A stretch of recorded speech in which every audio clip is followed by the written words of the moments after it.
Приемная на дорогах. Акция под таким названием в 4-й раз проводится по всей республике. Ее основная цель – оказание населению консультативной и правовой помощи по вопросам обеспечения дорожной безопасности, соблюдения миграционного законодательства во взаимодействии с институтами гражданского общества, неправительственных организаций и средствами массовой информации. Заранее даны анонсы в соцсети, объявления в СМИ о месте проведения во всех районах области и микрорайонах Петропавловска. На этот раз было запланировано в областном центре сместить акцент проведения из привычных пунктов дорожной инфраструктуры во дворы многоэтажных жилых домов близ многолюдных торговых центров.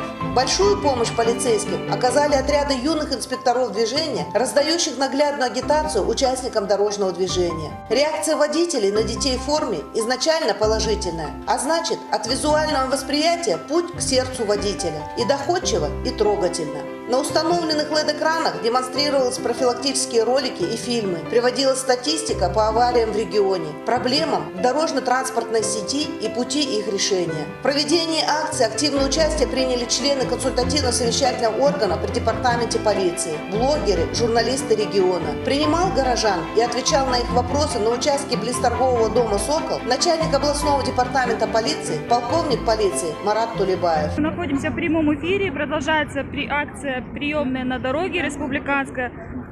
Сейчас на вопросы ваши отвечает также начальник департамента полиции. Вопрос поступил от североказахстанца по поводу установки видеокамер.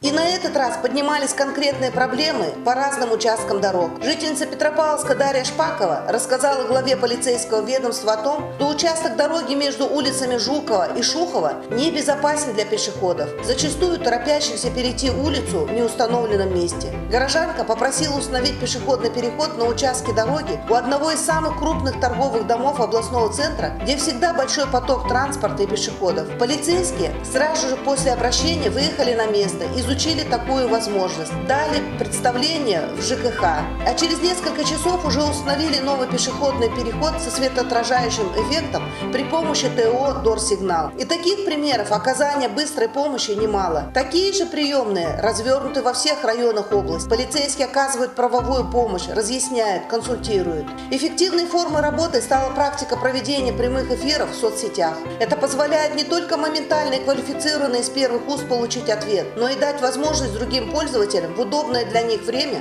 просмотреть и получить необходимую помощь. Только за 1 час онлайн-диалога к полицейским поступило порядка 30 вопросов. В первый же день акции проведено 10 выходов в прямом эфире в соцсети на привычных населению аккаунтах департамента полиции и организовано 6 выходов блогеров в районах области. Акция «Приемная на дороге» набирает обороты и будет проводиться в течение 2 дней. Все ее результаты будут обобщены, и на все вопросы, поступившие на колл-центр и на горячую линию, будут даны ответы по принятым органами внутренних дел мерам.